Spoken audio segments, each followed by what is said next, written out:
Think silent films were innocent and tame? Think again. Before censorship cracked down, early cinema pushed boundaries that would make modern audiences gasp. Welcome to the Wild West of filmmaking, where directors shocked viewers without saying a word. These aren't just old movies, they're the forbidden reels that changed everything. The Cheat, 1915. Cecil B. DeMille wasn't always making biblical epics with thousands of extras. Back in 1915, he dropped a bomb on American audiences with The Cheat, featuring a story so scandalous it rewrote what could be shown on screen. This twisted tale follows a socialite who borrows money from a wealthy Japanese businessman who then demands physical compensation when she can't repay. The film's villain literally brands the heroine with a hot iron, marking her as his property. Audiences gasped at the scene's raw intensity, with its shadows dramatically highlighting the violence. The New York Times called it horrible, yet horribly fascinating, perfectly capturing the love-hate relationship viewers had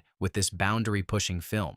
DeMille knew exactly what he was doing. The lighting techniques he pioneered here, using shadows to suggest even more disturbing implications, became a hallmark of film noir decades later. When public backlash erupted over the Asian villain, Paramount actually reshot portions in 1918, changing the character to Burmese instead of Japanese, as if that solved anything.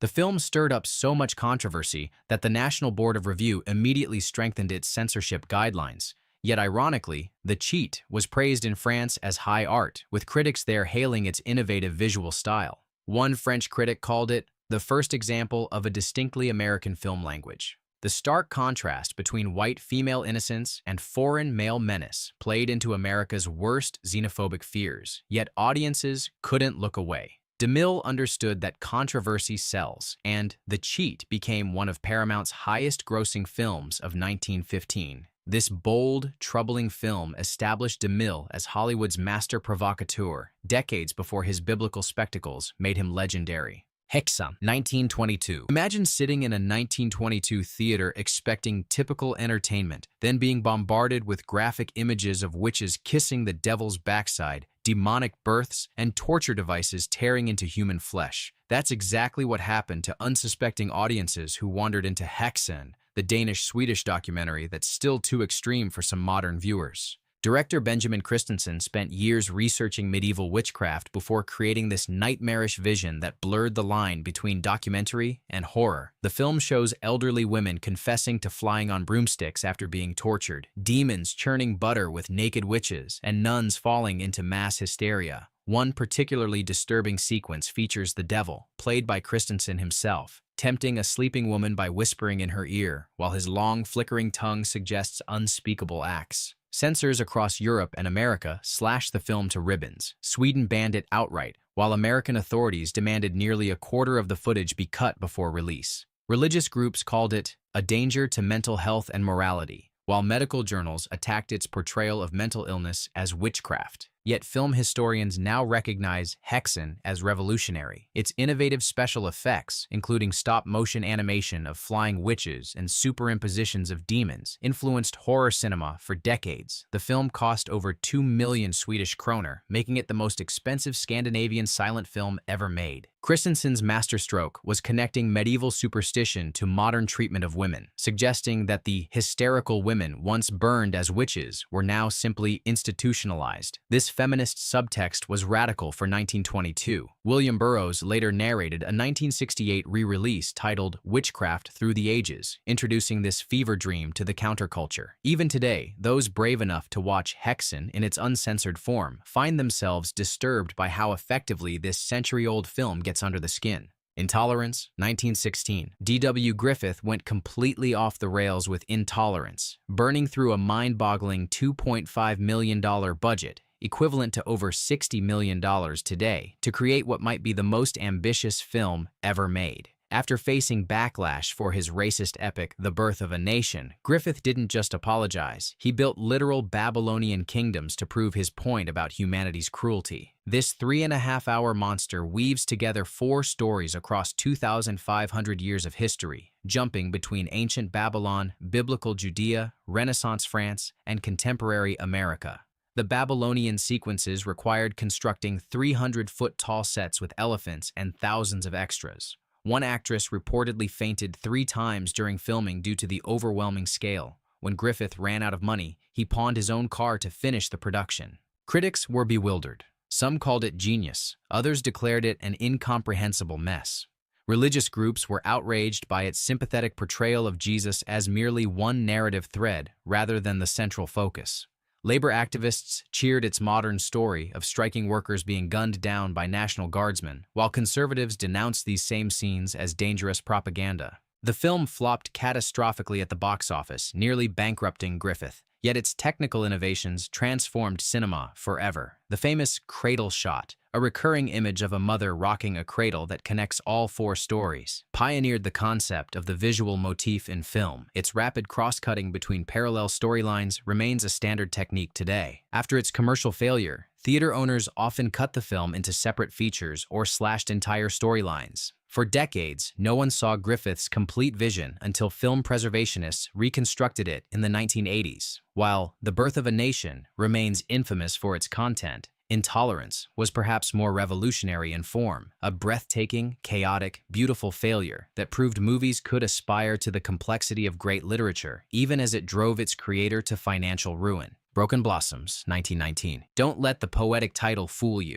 Broken Blossoms tackled interracial romance, child abuse, and murder-suicide with a frankness that would be considered shocking even today.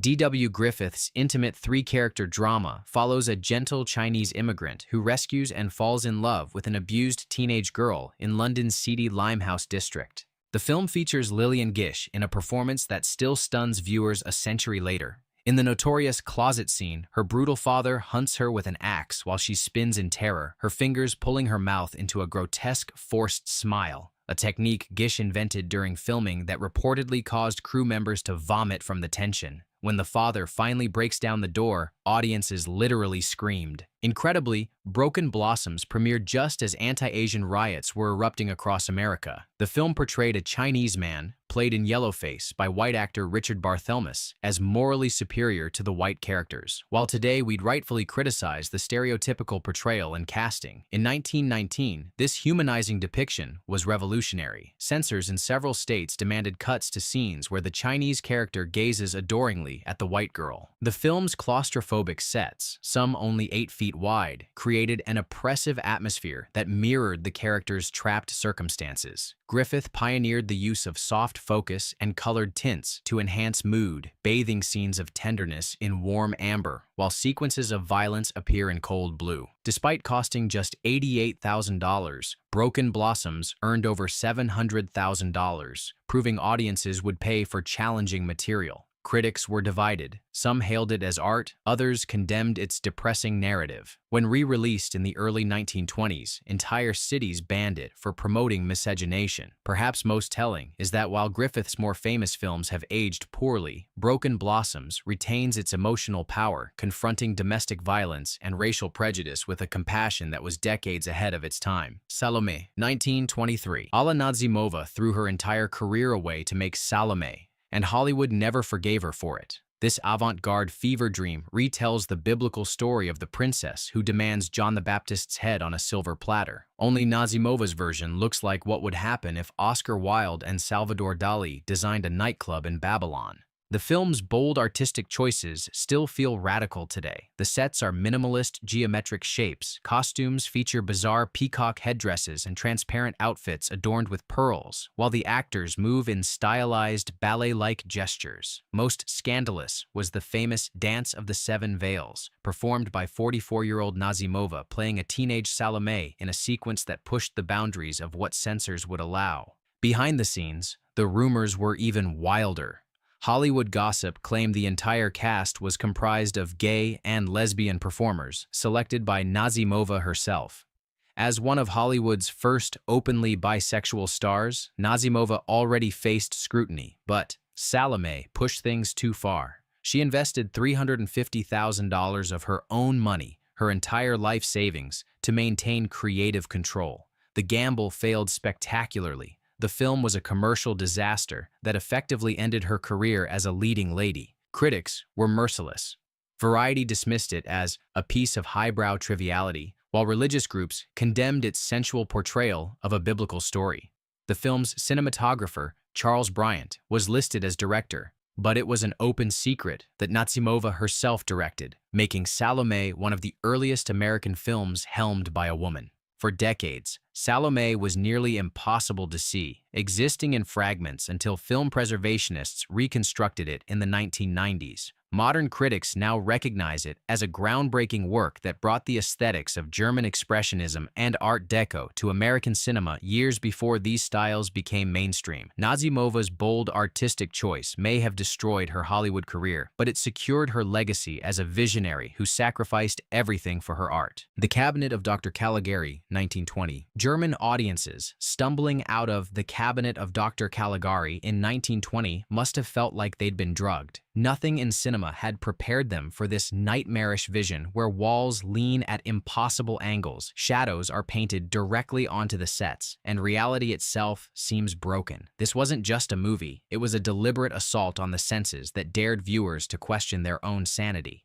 Director Robert Wiene created a world of pure madness, following a hypnotist who uses a sleepwalker to commit murders. The film's twisted visual style, with its jagged architecture, distorted perspectives, and bizarre geometric patterns, externalized the psychological horror in ways never before attempted. One theater owner in Berlin reportedly had to call doctors when multiple patrons suffered panic attacks during screenings. The political undertones proved just as controversial. Made in a Germany still reeling from World War I, the film's themes of authoritarian control and blind obedience struck raw nerves. Some critics interpreted Dr. Caligari as a symbol of the German government that had led the nation into disaster, while others saw the film itself as dangerously nihilistic.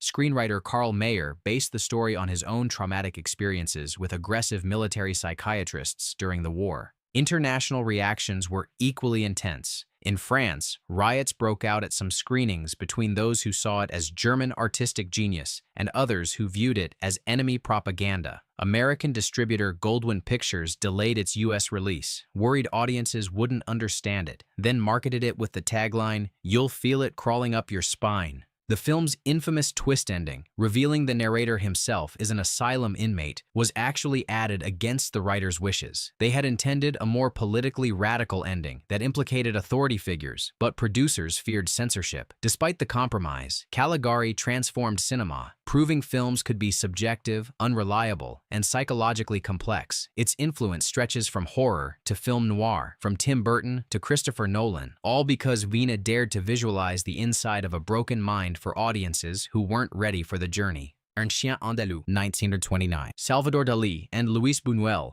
didn't just want to shock audiences with Un Chien Andalou, they wanted to attack them. Before the premiere, Buñuel reportedly filled his pockets with rocks, ready to defend himself against the riot he expected their 16-minute surrealist nightmare would provoke.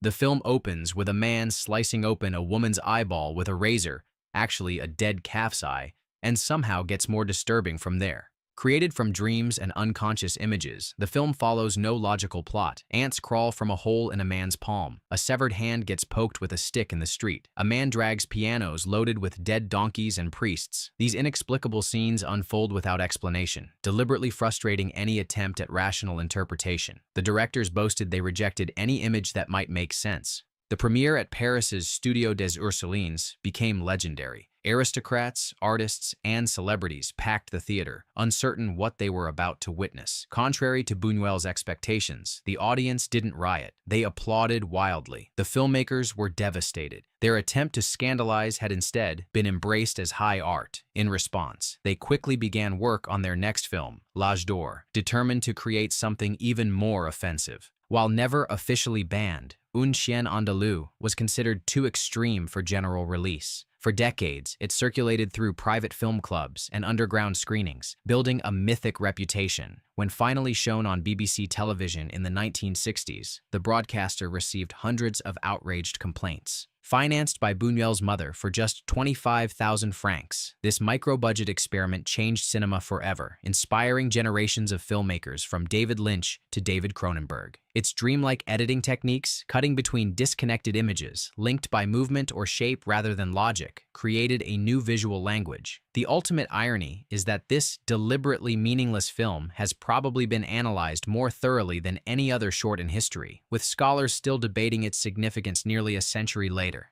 The Sheik, 1921. Rudolph Valentino's desert romance, The Sheik, wasn't just a movie. It was a cultural phenomenon that had women fainting in the aisles and preachers condemning it from pulpits across America. This tale of a headstrong English lady kidnapped and eventually wooed by an Arab chieftain ignited a moral panic about female desire that revealed America's deepest anxieties about gender, race, and power. The film's infamous tent sequence, where the sheik stands over his captive and declares, "When an Arab sees a woman he wants, he takes her," sent shockwaves through polite society. Women openly swooned over Valentino's smoldering gaze and dominant persona, while newspaper editorials warned of the film's destructive influence on female morality. The Chicago Board of Censors demanded cuts to scenes suggesting the heroine had been compromised, while religious groups organized boycotts, claiming the film promoted both non-marital relations and miscegenation.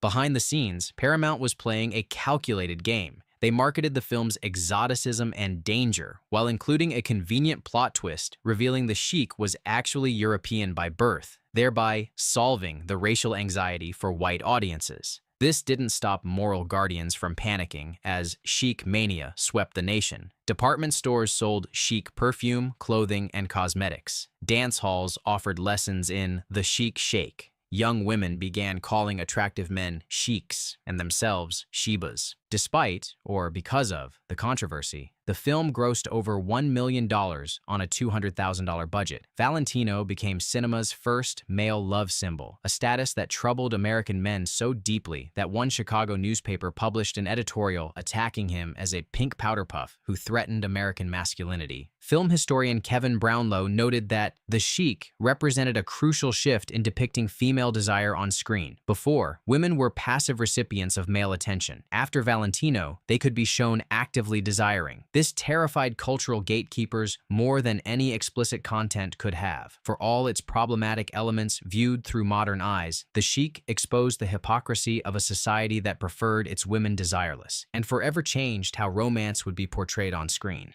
Pandora's Box, 1929. Louise Brooks didn't just star in Pandora's Box. She detonated a sexual revolution with her portrayal of Lulu, a completely amoral woman who destroys every man and woman drawn into her orbit. With her iconic black bob haircut and unnervingly direct gaze, Brooks created a character so sexually liberated that 1929 audiences couldn't decide whether to condemn her or worship her. Director G.W. Pobst's adaptation of Frank Wedekind's controversial plays follows Lulu from kept woman to fugitive to Jack the Ripper's final victim. Along the way, she seduces men, women, and even her elderly benefactor's son at his father's wedding. The film's frank depiction of attraction between women, including cinema's first major lesbian character in Countess Geschwitz, was revolutionary. One sequence showing Lulu backstage at a theater with her female admirer was cut from most international releases. German censors demanded multiple edits before allowing release, objecting to everything from Lulu's unrepentant hedonism to the sympathetic portrayal of a lesbian character. In America, where Brooks had abandoned Hollywood to make this film in Germany, critics were vicious. The New York Times called it morally repellent, while regional censorship boards either heavily edited it or banned it outright.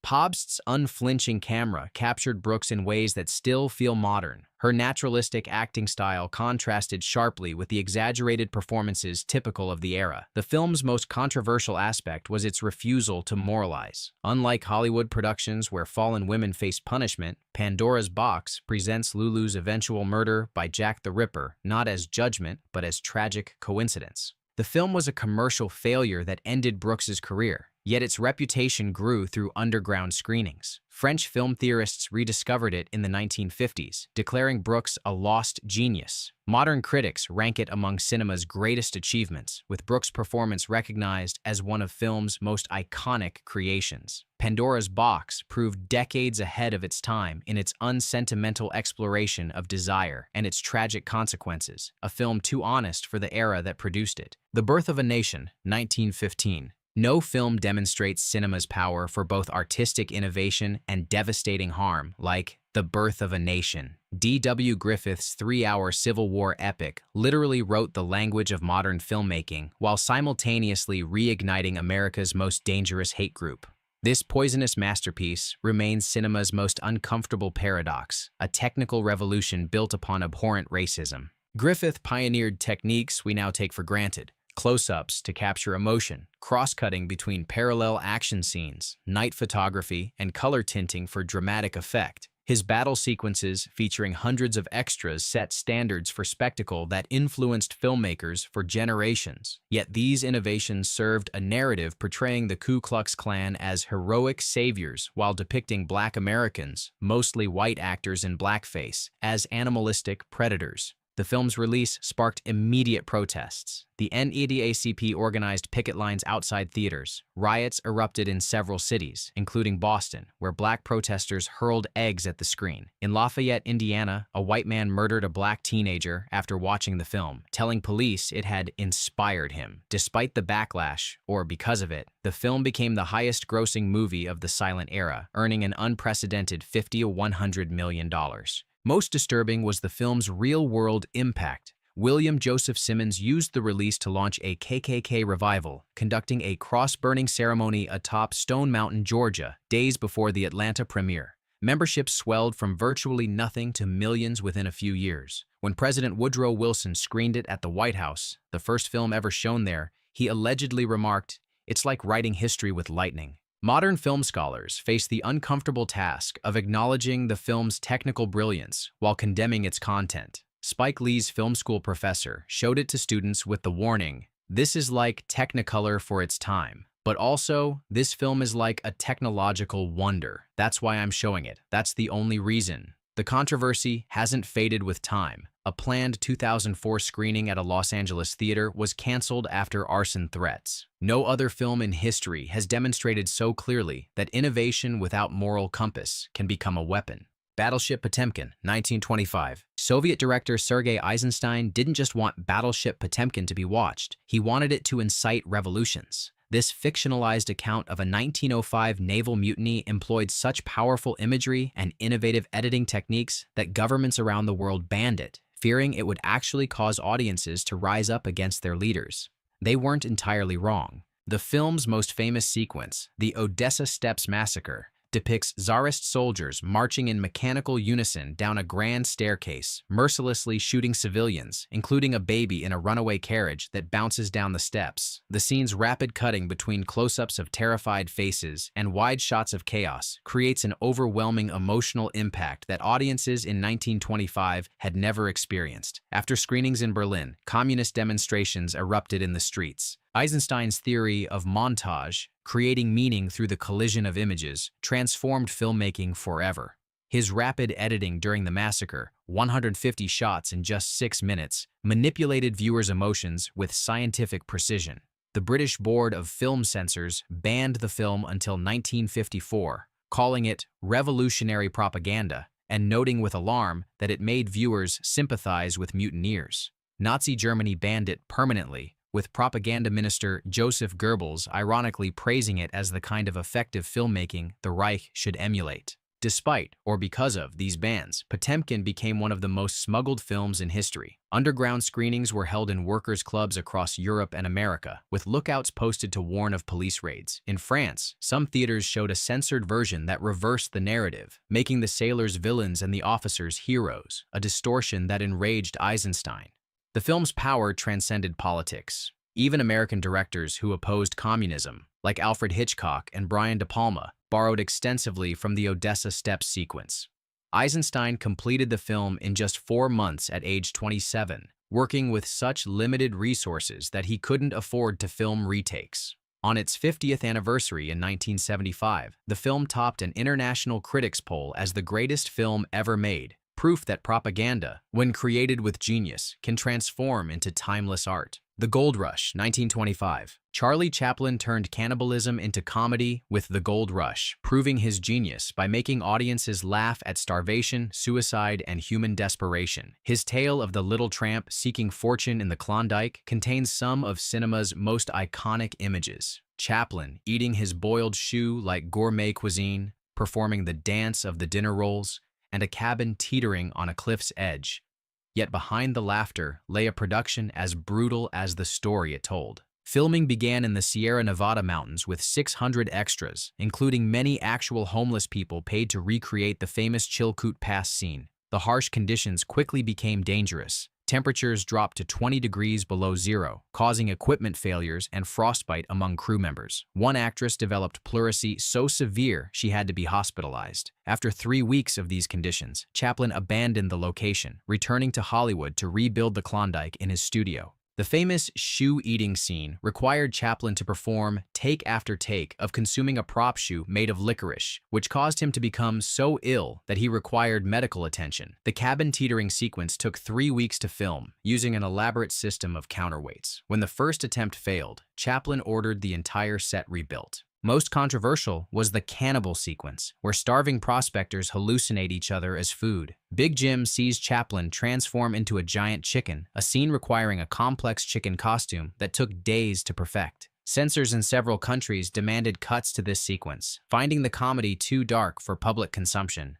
Religious groups objected to making light of such desperate circumstances, particularly the implication of cannibalism. Despite these challenges, The Gold Rush became Chaplin's most successful silent film, grossing over $4.25 million at a time when movie tickets cost 25 cents. Critics hailed it as a masterpiece that transcended comedy. Chaplin himself, when asked later in life how he wished to be remembered, simply said, "For The Gold Rush." By transforming human suffering into universal comedy, Chaplin created what James Agee called a comedy of murders, a film that finds laughter in the darkest corners of human experience. The Passion of Joan of Arc, 1928. Carl Theodor Dreyer did something unthinkable while filming The Passion of Joan of Arc. He tortured his lead actress. To capture the spiritual agony of the 15th century French martyr, he forced Renée Falconetti to kneel for hours on stone floors, shaved her head on camera against her wishes, and denied her makeup despite filming in harsh, unflattering close-ups. The result is arguably the most emotionally devastating performance ever captured on film, with Falconetti's tear-streaked face in states of transcendent suffering that blur the line between acting and genuine distress. The film consists almost entirely of close-ups, an approach so radical for 1928 that it disoriented audiences. Dreyer built a massive concrete set of Joan's trial chamber, then barely showed it, instead focusing relentlessly on faces. He shot actors without makeup under harsh lighting that revealed every pore and wrinkle. To maintain authenticity, Dreyer insisted that the actors playing priests and judges not see Falconetti until filming began, capturing their genuine reactions to her appearance. Catholic authorities in France were outraged by the film's portrayal of corrupt church officials condemning Joan. Archbishop of Paris Jean Verdier demanded changes before release. When Dreyer refused, Catholic organizations called for boycotts. The film had already faced censorship in France for its unflattering portrayal of English soldiers, with nationalists claiming it would damage Franco-British relations. Tragedy struck when the original negative was destroyed in a warehouse fire. Dreyer created a second version from alternate takes, but this too was lost. For decades, the film existed only in butchered edited versions until a complete print was miraculously discovered in 1981 in a janitor's closet of a Norwegian mental institution. The film's commercial failure devastated Falconetti so completely that she never acted in another film. Her haunting performance, often cited as cinema's greatest, came at a terrible personal cost. Film critic Pauline Kael wrote that watching Falconetti's face in The Passion of Joan of Arc is to see the soul of a human being, exposed for the first time in the history of the filmed image. This spiritual transparency came from Dreyer's uncompromising methods, proving that sometimes artistic cruelty creates transcendent beauty. Nosferatu, 1922. F.W. Murnau knew he was playing with fire when he decided to film Nosferatu, an unauthorized adaptation of Bram Stoker's Dracula with the names changed. What he couldn't have predicted was that his Gothic masterpiece would not only face legal destruction, but also become entangled in occult rumors that persist a century later. This shadow-drenched nightmare featuring Max Schreck's rat-like Count Orlok created cinema's most unsettling vampire, one so disturbing that audiences genuinely questioned whether Schreck was human. Filming took place in real Gothic locations across Germany, including a decrepit 13th century castle, where cast and crew reported strange occurrences. Actor Gustav von Wangenheim later claimed Schreck would disappear for hours between scenes and could be found hanging upside down in dark corners. The production's use of real spiders, rats, and coffins added to the pervasive atmosphere of dread. Most disturbing was Shrek's complete physical transformation, achieved through a combination of makeup, prosthetics, and the actor's unnervingly committed performance. When Stoker's widow Florence discovered the unauthorized adaptation, she sued for copyright infringement and won. The court ordered all copies of Nosferatu destroyed, an artistic death sentence. Murnau was forced to declare bankruptcy. Fortunately, several prints had already been distributed internationally, allowing the film to survive its legal execution. The film's occult reputation grew when rumors spread that Shrek had died shortly after filming. He actually lived until 1936. This misconception helped fuel bizarre theories that Murnau had cast an actual vampire in the role. Decades later, the 2000 film Shadow of the Vampire playfully explored this urban legend. Even more strangely, in 2015, Murnau's skull was stolen from his grave, adding another macabre chapter to the film's legacy. Despite its troubled history, Nosferatu pioneered horror techniques still used today. Murnau's use of negative film to create an otherworldly blue moonlight effect, rapid editing to suggest supernatural speed, and shadows that move independently of their owners established visual grammar for the genre. The film's famous shot of Orlok's shadow climbing stairs, hand extended with claw-like fingers, remains one of horror's most imitated images. By surviving its ordered destruction, Nosferatu became cinema's ultimate undead creation, a film that refused to die.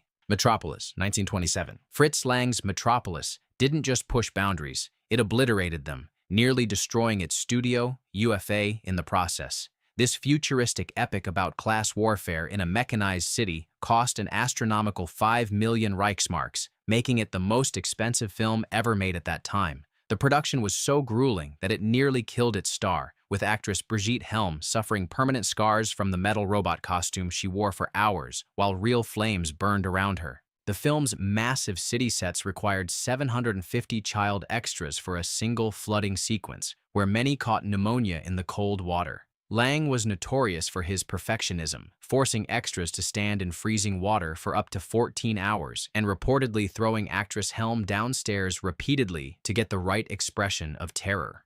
One actor described working with Lang as sheer hell. The director used 1,100 bald extras for crowd scenes and 25,000 men's suits and 11,000 pairs of shoes to dress them. When finally released, Metropolis ran 153 minutes, far too long for commercial exhibition. German distributor UFA and American distributor Paramount took scissors to the print, cutting nearly an hour of footage. The butchered version made little narrative sense, with entire subplots and characters disappearing. Critics were merciless. H.G. Wells called it the silliest film, while the New York Times dismissed it as a technical marvel with feet of clay. The film's politics angered both sides of the spectrum. The Nazis initially banned it for communist tendencies before Goebbels reversed course, praising its vision while ignoring its humanist message. Meanwhile, communist critics attacked its simplistic, the heart mediates between hand and brain resolution as naive bourgeois sentiment. For decades, Metropolis existed only in truncated form until a restoration effort began in the 1980s. Then, miraculously, in 2008, a nearly complete 16mm print was discovered in a small museum in Argentina. This version, restored and released in 2010, finally revealed Lang's complete vision 83 years after its premiere. Despite its troubled release,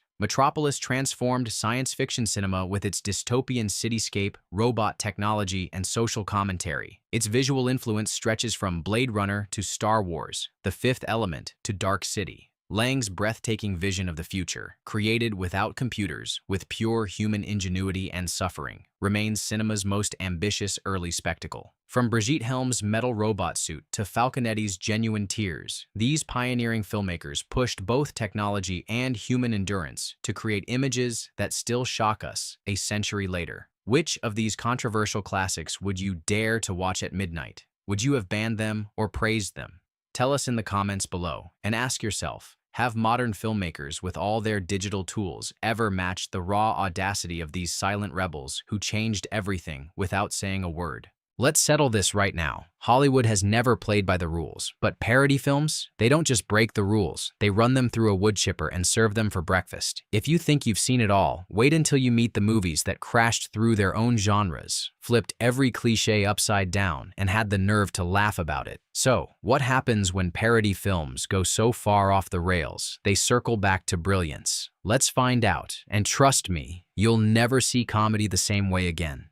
Blazing Saddles, 1974. Some movies tiptoe around sensitive subjects, not Blazing Saddles. Mel Brooks kicked down the swinging saloon doors and made sure everyone noticed. This Western parody didn't just poke fun at the genre, it roasted it over an open fire. The premise is outrageous. A black sheriff is sent to save a racist frontier town, and from the first whistle of the theme song, the movie dares you to keep up. Every character is a walking, talking punchline. Cleveland Little's Sheriff Bart is so cool, he makes the desert look like a spa. Gene Wilder's Waco Kid has seen more chaos than a Saturday morning cartoon. What really makes Blazing Saddles special is the way it constantly sabotages your expectations. Just when you settle into the story, Brooks blows up the set, literally. The ending bursts through the fourth wall and lands in another movie entirely, turning a simple Western into a wild, meta free-for-all. And the jokes? Non-stop. Some land with a thud, others are so sharp they still cut today.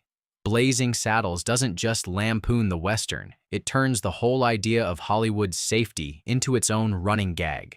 You can't watch this film quietly. It's a movie that makes you laugh, gasp, and sometimes wonder, did they really just do that? Yes, they did. And that's why it's still quoted, argued over, and revered today. A wild, riotous classic that went completely off the rails and never looked back. Black Dynamite 2009. If you've ever wondered what would happen if a blaxploitation flick swallowed a box of fireworks, Black Dynamite is your answer. Michael Jai White steps into the title role and completely owns it. Deadpan delivery, jaw-dropping fight scenes, and the kind of one-liners that feel like they were shot out of a cannon. The film looks and feels exactly like a lost 70s action movie, right down to the grainy film, cheap zooms, and outlandish villains. But this isn't just a loving tribute. Black Dynamite knows every trope, and it's not afraid to call them out. You get boom mics dropping into frame, clumsy editing, and characters who talk like they're reading straight from the most outrageous script ever written. It's all intentional and all hilarious. The plot spirals into absurdity, a government conspiracy involving tainted products, kung fu showdowns, and more wild twists than you'll find in a year's worth of late-night cable. What makes Black Dynamite a legend is its total commitment. The actors play it absolutely straight, even when the world around them is pure madness. The movie never apologizes for its chaos. Instead, it dares you to keep up, as the action gets crazier and the gags pile higher.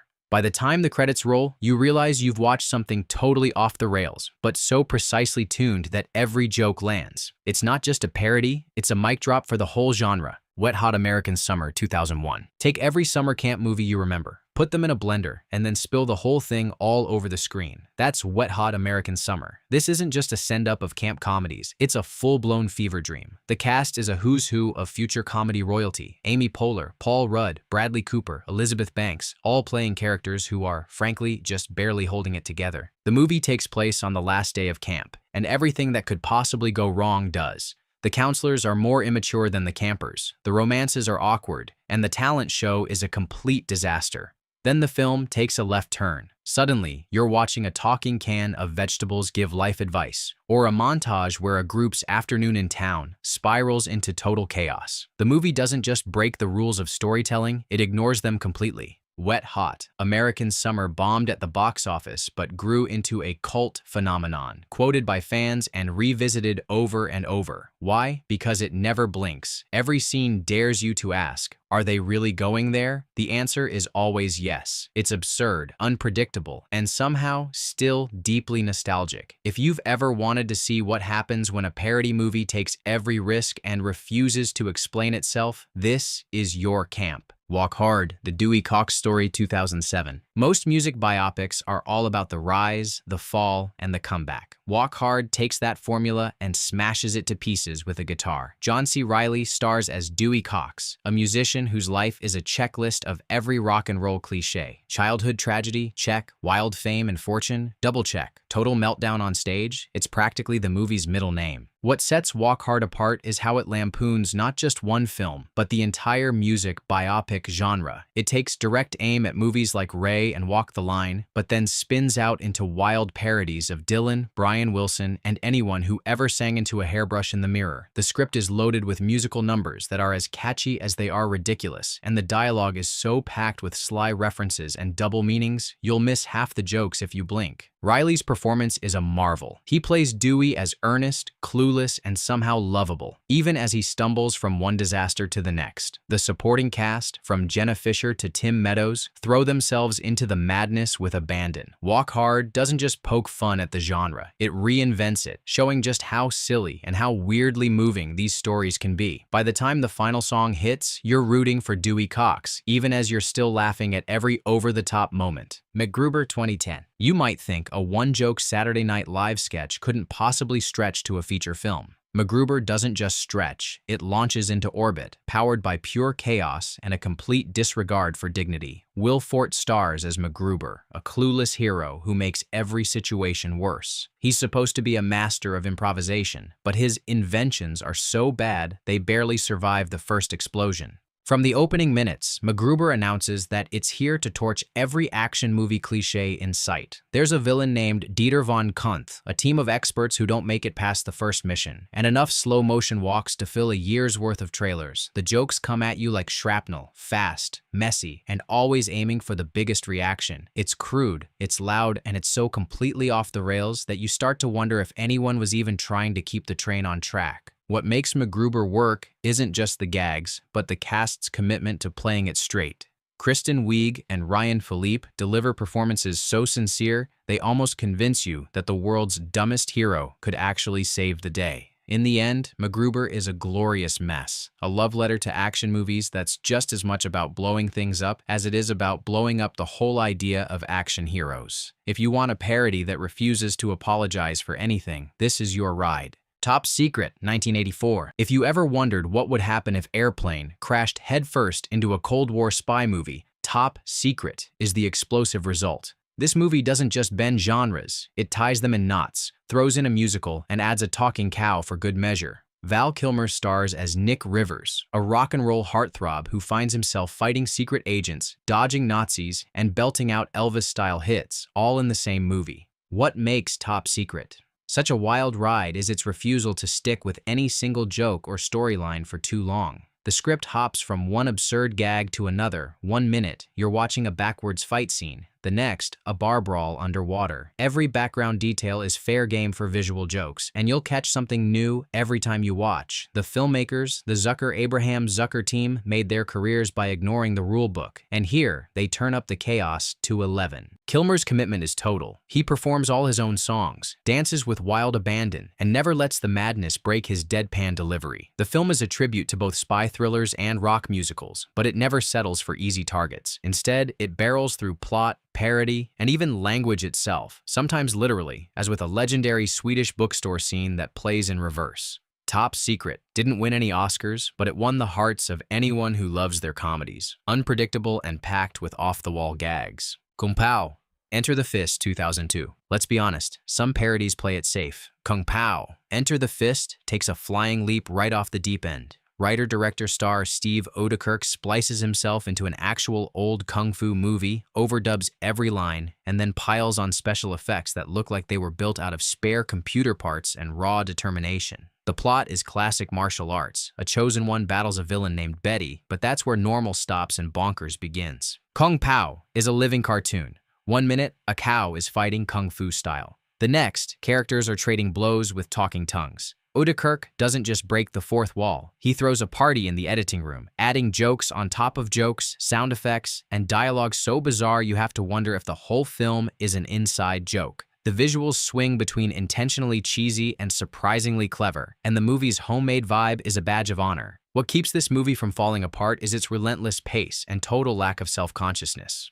Odekirk's performance is so all-in that even the silliest scenes land. Kung Pao isn't for everyone. But if you love movies that go for broke, make fun of themselves, and never apologize for being ridiculous, it's a fever dream you'll never forget. Young Frankenstein, 1974. Mel Brooks didn't just spoof monster movies, he practically resurrected them with Young Frankenstein. This black and white comedy is both a razor-sharp parody and a loving tribute to the classic Universal horror films. Gene Wilder plays Dr. Frederick Frankenstein, a man desperate to distance himself from his infamous family name, only to end up reanimating corpses in a castle full of howling winds and secret passages. The genius of Young Frankenstein lies in its attention to detail. Brooks uses authentic sets and lighting, but twists every trope until it snaps. Every character is a caricature. Igor with his wandering hump, Madeline Kahn's over-the-top drama, Peter Boyle's soulful monster who just wants to dance. The film throws in musical numbers, lightning storms, and running gags that pile higher than the castle battlements. Brooks and Wilder walk a tightrope,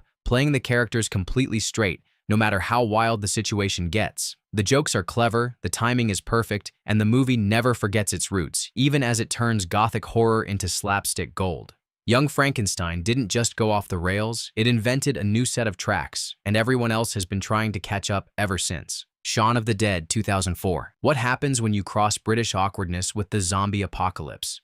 You get Shaun of the Dead, a film that not only parodies the undead genre, but becomes one of its smartest entries. Simon Pegg stars as Shaun, a directionless guy whose plan for dealing with zombies involves a pint at his local pub and the world's slowest rescue mission. Director Edgar Wright stuffs every frame with visual gags and clever nods to classic horror films, but he also grounds the chaos in real emotion. You'll be laughing 1 minute as characters hurl records at zombies, then caught off guard by moments of genuine heartbreak. The film is a love letter to George Romero, but it isn't afraid to poke fun at itself and the whole idea of everyday people saving the world. The brilliance of Shaun of the Dead is in its mashup of tones. It goes from workplace satire to disaster movie, from romantic comedy to survival horror, often in a single scene. The jokes are smart, the scares are real, and the heart is always in the right place. This isn't just a parody that went off the rails, it's a cult classic that redefined what a comedy horror could be. Robin Hood Men in Tights, 1993. Robin Hood movies are supposed to be heroic, serious, and just a bit noble. Men in Tights shreds that reputation, tosses it in the moat, and dances on top of it. Mel Brooks returns to the director's chair and lets every single actor go wild. Cary Elwes plays Robin as a swashbuckler who's equal parts cool and clueless. Dave Chappelle makes his movie debut as the quick-witted Achu, while Richard Lewis turns Prince John into the world's most neurotic villain. Men in Tights isn't just a Robin Hood parody, it's a variety show in medieval disguise. Musical numbers break out at random, breaking the tension and adding to the chaos. The movie pokes fun at everything from bad accents to ill-fitting costumes, tossing in jokes about previous Robin Hood adaptations, modern life, and even studio execs. Brooks is a master at layering gags, and the cast's commitment to silliness sells every moment. Even when the jokes are groan-worthy, the movie's infectious energy pulls you in. There are sword fights, puns, and plenty of winks at the camera. Men in Tights may not have won any awards, but it did win a devoted fan base, and proved that, sometimes, the silliest version of a story is the one people remember best. Scary Movie 2000. When it comes to horror parodies, Scary Movie doesn't just bend the rules, it turns them into a slapstick obstacle course.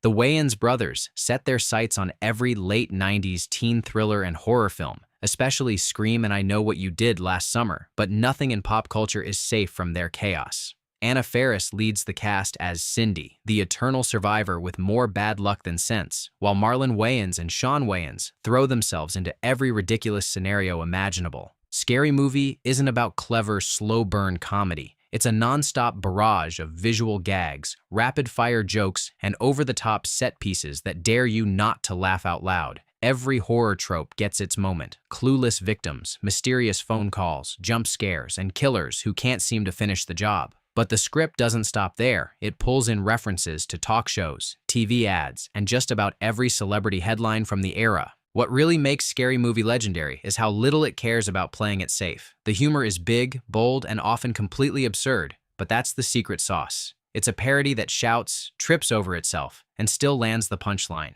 Even after all these years, it's quoted at parties, shared in memes, and held up as the movie that made fun of everything and got away with it. Hot Fuzz 2007. Small towns are supposed to be peaceful. Hot Fuzz rips that idea to shreds and leaves you grinning through the wreckage. Edgar Wright directs Simon Pegg and Nick Frost in a buddy cop adventure that starts off slow and ramps up to absolute madness. Pegg's character, Nicholas Angel, is the ultimate super cop, exiled from London to a quiet village that hides a mountain of secrets. What begins as a tongue-in-cheek police drama quickly explodes into car chases, wild shootouts, and a conspiracy straight out of a fever dream. Hot Fuzz is packed with loving nods to Hollywood action movies, from Bad Boys to Point Break, but it never loses its very British sense of humor. The script is tight, the editing razor-sharp, and the supporting cast is a parade of quirky suspects who all seem to be in on a joke you just can't predict. Every scene is loaded with visual jokes, blink and you'll miss it gags, and running bits that pay off in the most unexpected ways. What really makes Hot Fuzz go off the rails is how it keeps topping itself. Every time you think the story can't get any wilder, Wright dials it up another notch. By the end, you're watching a showdown so explosive, it makes big-budget blockbusters look tame.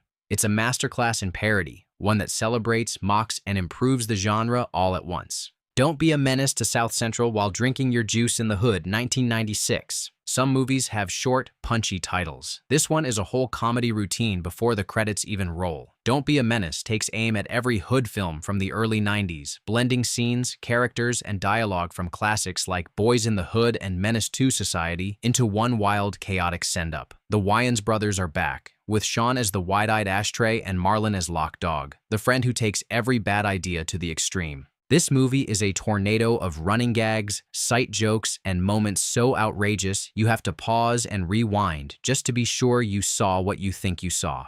The plot is simple. A young man tries to survive life in the city, surrounded by family and friends who seem to sabotage him at every turn, but the script is anything but basic. The jokes never let up, the performances are all in, and the film doesn't waste a single second on subtlety. Don't Be a Menace stands out because it never tries to be just a parody. It's an all-out comedy assault on every trope, character, and lesson Hollywood ever squeezed into a coming-of-age drama. The result? A film that's so off the rails, it's still echoing in pop culture decades later. There you have it. 13 parody films that didn't just poke fun at their genres, they detonated the blueprint and dared you to keep up. These are the movies that proved comedy doesn't have to play by the rules. In fact, it's way better when it doesn't. Which one warped your sense of humor the most? Drop your favorites in the comments, share this with your fellow film rebels, and don't forget to subscribe for more cult classics and cinematic chaos. Until next time, keep laughing at the unexpected, and never trust a movie that plays it safe. What happens when Hollywood throws out the rule book? From bold rule breakers to notorious heartbreakers, these actors didn't just define an era, they set the standard for what it meant to be truly unforgettable. Who were the real-life rebels behind the silver screen? Let's step into the spotlight and uncover the legends who made pre-code Hollywood so thrilling, and sometimes so shocking. Clara Bow. Clara Bow was more than just a movie star. She was a living, breathing symbol of the Roaring Twenties, a true force of nature who changed the face of Hollywood forever. Dubbed the It Girl, Bow captivated audiences with her infectious energy, unfiltered charm, and a natural talent for drawing every eye in the room. At a time when film was just learning to speak, she needed no words to express her unique style. On screen, she played fun-loving flappers and fast-talking city girls who lived by their own rules. And off-screen, her life was every bit as adventurous. Bow's journey to stardom was not easy. Growing up in Brooklyn in poverty, she experienced a turbulent childhood. Her family life was filled with hardships, but Clara's tenacity pushed her to win a beauty contest that launched her into the world of silent films. Her big break came with the film It, where her vivacious spirit became the template for modern stardom. Clara was suddenly everywhere: magazines, newspapers, and of course, gossip columns. The media couldn't get enough of her, and neither could her fans. But Clara Bow's fame came with a price. Hollywood at the time was a wild frontier with few boundaries, and Clara dove right into the lifestyle. She was honest about her love of parties and didn't care much for the traditional expectations placed upon women. Stories swirled about her romances with directors, actors, and even women, adding fuel to her legend. Bow's authenticity, her refusal to hide who she was, and her open disregard for Hollywood's good girl image made her both beloved and controversial. Despite constant public scrutiny and even legal battles with former staff members who tried to blackmail her, Clara's star burned brightly. When the talkies took over, Beau faced new challenges, including anxiety about her Brooklyn accent. Still, she worked hard, starred in Wings, the first film to win the Academy Award for Best Picture, and became one of Paramount's top stars. But behind the scenes, Hollywood's grueling pressures and relentless gossip took a toll on her mental health, leading her to retire at just 28. Clara Beau's legend remains not only for her film work, but for her refusal to conform. She showed that living by your own rules could be both thrilling and dangerous in Hollywood's golden age. Jean Harlow. If the pre-code era needed a poster child for glamour and boldness, Jean Harlow would be it. Dubbed the blonde bombshell, she practically defined what it meant to be a star with an attitude. Harlow's story is as dazzling as it is tragic, full of triumphs, scandals, and unforgettable moments. Her rise was meteoric, and her life became a blueprint for generations of actresses who would follow. Jean Harlow started as an extra, but her breakthrough came in Howard Hughes's Hell's Angels, where her platinum blonde hair and effervescent presence captured the imagination of moviegoers across America. It wasn't just her looks that set her apart. It was the way she moved, the way she spoke, and the confidence that radiated from every frame. Harlow played characters who weren't afraid to go after what they wanted. She was sassy, witty, and unafraid to steal scenes from her co-stars, both male and female. But Jean Harlow's life off the screen was just as riveting as her movies. She faced the constant glare of the media, which thrived on the endless stories of her personal life. There were high-profile relationships, whirlwind marriages, and a series of romantic entanglements that fascinated the public. Harlow's second husband, Paul Byrne, was found dead under mysterious circumstances just months after their marriage, and speculation about the incident became the talk of Hollywood. Some claimed foul play, others pointed to Byrne's own troubles, but the tragedy cast a long shadow over Harlow's career. Despite, or perhaps because of, her personal challenges, Harlow became one of MGM's most bankable stars. She brought a daring wit to films like Red-Headed Woman and Dinner at 8, movies that tackled social taboos with humor and verve. Jean's off-the-cuff one-liners and dazzling costumes made her a trendsetter. Women across the country bleached their hair in her signature shade, trying to capture even a fraction of her appeal. Yet, as the Hays Code began tightening its grip on Hollywood, Harlow's ability to shock and delight was gradually constrained. Still, her screen persona was so indelible that she remained a star until her untimely death at just 26. Jean Harlow's legacy isn't just about the roles she played, it's about how she lived, fearlessly, fabulously, and always on her own terms. Mae West. Mae West wasn't just a Hollywood star, she was a cultural phenomenon. Arriving in Hollywood with a Broadway reputation as a provocateur, West became famous for her quick wit, double entendres, and unflappable confidence.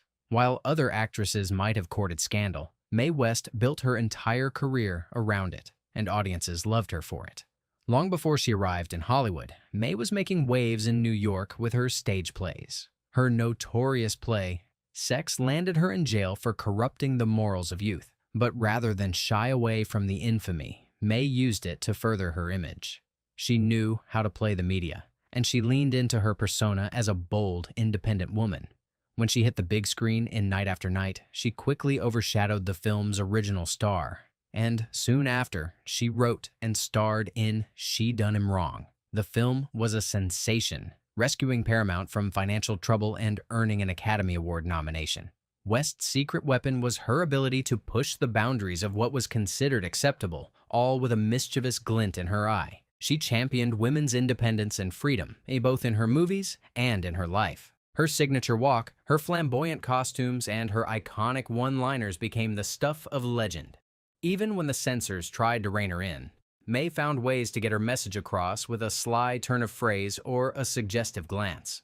Off-screen, Mae's life was just as colorful. She surrounded herself with an eclectic circle of friends and admirers, and she was known for her generosity as well as her outrageous parties. Mae refused to let Hollywood or anyone dictate how she should live or what she should say. Even as the Hays Code came into force and curtailed some of her trademark style, West continued to delight audiences for decades, always with the same wink and swagger that made her a legend in the pre-code era. Joan Crawford. Joan Crawford's journey from humble beginnings to Hollywood royalty is the stuff of legend. She was not born into fame. She fought for every moment in the spotlight, driven by an ambition that never let up. In the pre-code era, Crawford stood out for her steely determination, glamour, and the magnetic intensity she brought to every role. Crawford's early life was marked by hardship. Born Lucille Le Sueur, she worked her way up from chorus girl to leading lady through sheer willpower. She took on a new name, a new persona, and a new life, transforming herself into the epitome of the modern woman. Joan was not content to be a passive starlet. She wanted to define what a movie star could be. Films like Grand Hotel and Rain showcased her as a tough, independent woman who could handle anything life threw her way. But Joan's off-screen life was equally headline-grabbing. She was known for her high-profile romances, including rumored affairs with co-stars and powerful Hollywood men. Joan had a taste for luxury and wasn't afraid to pursue it. She threw lavish parties, surrounded herself with celebrities, and demanded only the best. Hollywood insiders gossiped endlessly about her private life, fueling her legend and her brand. Crawford also went to great lengths to maintain her image. In one famous example, she reportedly had several of her molars removed in her 20s to create sharper cheekbones, a testament to her commitment to looking a certain way on camera. Joan's discipline extended to every part of her life, from her demanding work ethic to her strict beauty regime. Yet, beneath the carefully cultivated exterior, Crawford battled insecurities and the pressures of maintaining her stardom. Despite the relentless scrutiny, Joan Crawford persevered, reinventing herself time and again through the pre-code era and beyond. Her legacy is not only one of glamour and talent, but of unyielding resilience in the face of an industry that demanded perfection. Barbara Stanwyck. Barbara Stanwyck's story is a testament to grit, talent, and versatility. Known for her ability to portray strong, complex women, Stanwyck became a defining figure of the pre-code era. Her screen presence was electric, bringing a unique blend of toughness and vulnerability to every performance. Stanwyck's early life was anything but easy. Orphaned at a young age and raised in poverty, she learned to rely on herself. By 16, she was already working as a chorus girl, determined to make her mark in the world. Her big break came with a role in the Broadway production of Burlesque, which showcased her acting chops and undeniable charisma. Hollywood soon took notice, and she made her film debut in Ladies of Leisure. Stanwyck's pre-code roles set her apart. In films like Babyface and Night Nurse, she played women who took control of their destinies, sometimes by bending or breaking the rules.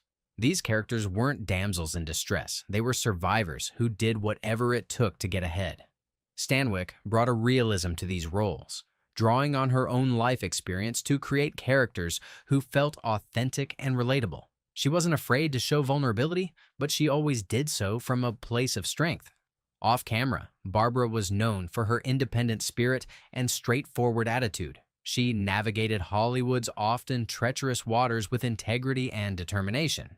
Her marriage to actor Robert Taylor was closely watched, and while their relationship had its ups and downs, Stanwyck maintained her reputation for professionalism and dedication. Barbara Stanwyck's career spanned over 6 decades, but it was her work in the pre-code era that established her as one of Hollywood's most enduring stars. Her legacy lies in the trail she blazed for women in film, proving that strength and softness could coexist and that a star could succeed on her own terms. Norma Shearer. Norma Shearer's name is synonymous with class, ambition, and boundary-pushing performances. As MGM's reigning queen in the early 1930s, Shearer was both a symbol of elegance and a pioneer in portraying modern women. Her pre-code filmography is a testament to her willingness to take risks and challenge society's expectations. Shearer's path to stardom was not without obstacles. Born in Montreal, she moved to New York with her mother after her father's business failed. Dismissed by early critics for her looks, Norma refused to give up. She tirelessly sought out acting jobs, eventually catching the eye of MGM, where she quickly rose to prominence. Her marriage to MGM production head Irving Thalberg gave her unique influence, but Shearer earned her place through talent and tenacity. What set Shearer apart during the pre-code era was her choice of roles. Films like The Divorcee and A Free Soul featured her as women grappling with love, independence, and social norms. Shearer wasn't afraid to tackle controversial subjects, and her performances helped normalize conversations about women's rights and personal freedom. A famous photo shoot by George Hurrell emphasized her newfound confidence and allure, positioning her as both glamorous and modern. Shearer's off-screen life was equally noteworthy. Known for her charm and intelligence, she navigated Hollywood's power structures with grace and determination. She took risks in her personal life as well, defying expectations and refusing to be typecast. Norma Shearer's influence waned somewhat with the enforcement of the Hays Code, but her contributions to the pre-code era endure. She redefined what a leading lady could be: intelligent, assertive, and unafraid to break the rules in pursuit of happiness. Tallulah Bankhead. Tallulah Bankhead was a whirlwind, a woman who refused to be pinned down by convention or expectation. Known for her husky voice, razor-sharp wit, and a life that was as unpredictable as her performances, Bankhead became a legend in both Hollywood and on Broadway. She embodied the pre-code era's rebellious energy, living every day as if it were her last. Born into a prominent Alabama family, Bankhead chose a life on the stage over the comforts of Southern society. Her natural talent and striking presence quickly won her acclaim in both London and New York. When she finally arrived in Hollywood, she brought her own unique flair to the screen, appearing in films like Faithless and Devil in the Deep. Bankhead's reputation for breaking boundaries was well-earned. She was open about her lifestyle, forging friendships and relationships with people from all walks of life. Tallulah's parties were legendary, filled with artists, writers, and fellow actors who delighted in her unpredictability. She had a penchant for outspokenness, never shying away from controversy or confrontation. Her personal life was an open book, and she reveled in shocking those who tried to put her in a box. Off-screen, Bankhead was known for her generosity, humor, and loyalty to her friends. She championed causes she believed in and was fearless in her opinions, regardless of how unpopular they might be. While Hollywood sometimes struggled to contain her wild spirit, she never let the industry's rules stifle her individuality. Tallulah Bankhead's legacy is not only her work on stage and screen, but her example as a woman who lived life unapologetically. She proved that authenticity and courage could shine just as brightly as any Hollywood spotlight. John Barrymore. John Barrymore was the ultimate Hollywood bad boy, a man whose talents on stage and screen were matched only by his reputation for living life to the fullest. With a voice and presence that could command any room, Barrymore became a defining figure of the pre-code era, both for his artistry and his wild escapades. Born into a legendary acting family, Barrymore seemed destined for stardom. He excelled in both theater and film, moving seamlessly between Shakespearean roles and Hollywood blockbusters like Grand Hotel and Svengali.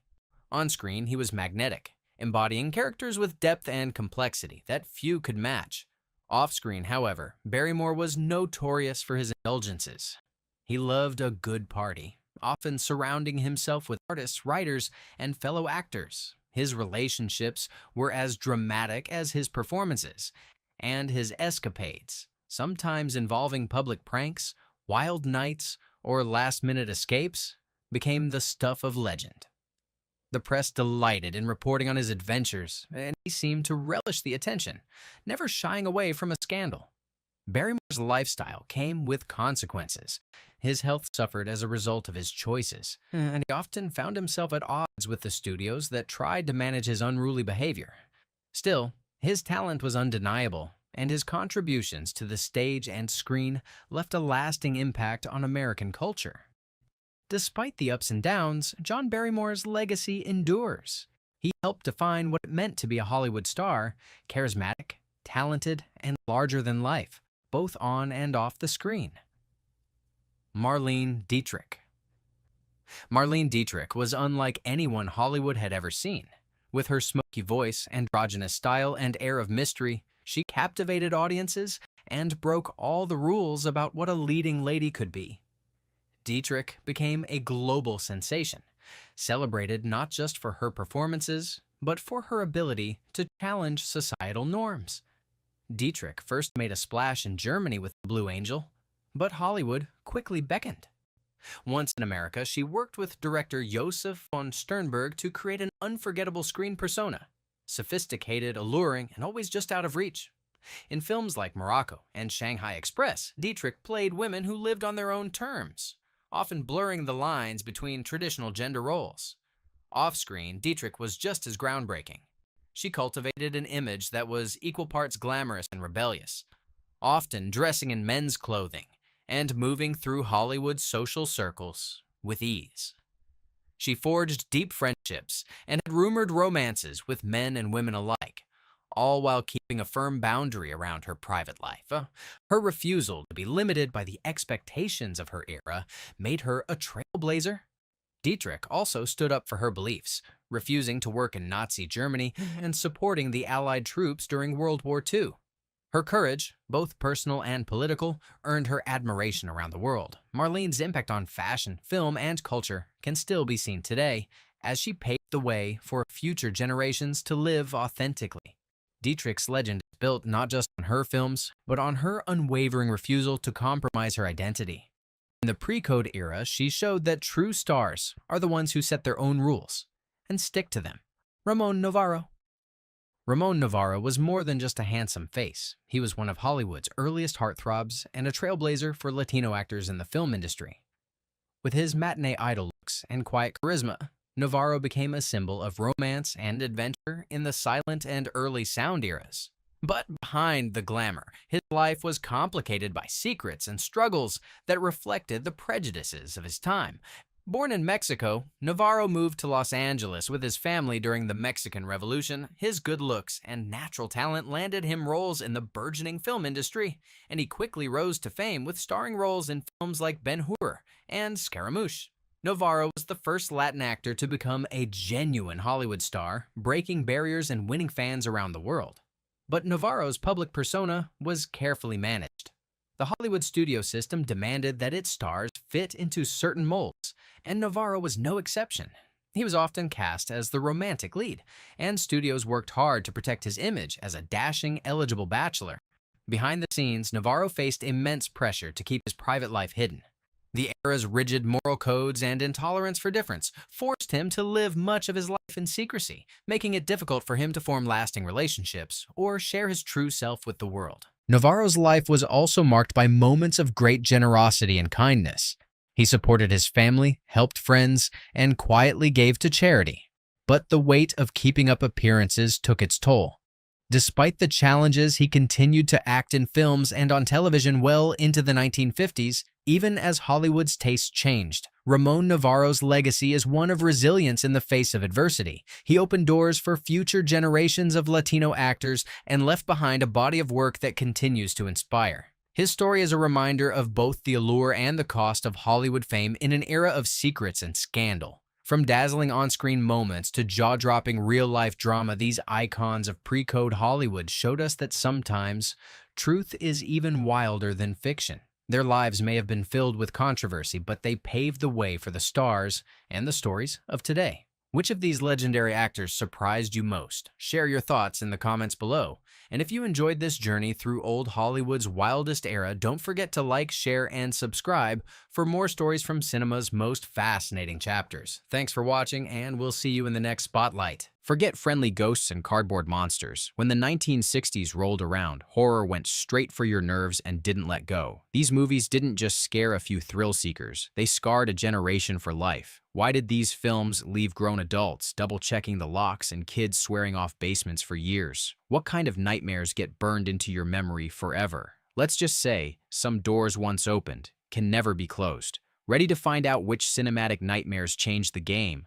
Psycho. Step into the Bates Motel, and you're checking into a cinematic experience that changed horror forever. Alfred Hitchcock's Psycho didn't just push the envelope, it tore it to shreds and tossed the pieces into the shower drain. The infamous shower scene left audiences gasping for breath, not just because of the shock, but because it turned something as mundane as bathing into a terrifying event. Janet Leigh's petrified scream echoed through theaters, and suddenly, nobody felt safe behind closed doors anymore. Hitchcock's direction is relentless, the black and white visuals razor sharp, and the tension practically suffocating. Norman Bates, with his boyish charm and chilling stare, became the poster child for psychological horror. Critics didn't know what hit them, and audiences couldn't stop talking about it. Psycho turned terror into an art form, making viewers everywhere reconsider every shadow and every strange smile. Even now, one trip to a lonely motel, and you'll remember exactly why this film traumatized an entire generation. The Haunting. Want to know the definition of dread? Try spending a night at Hill House.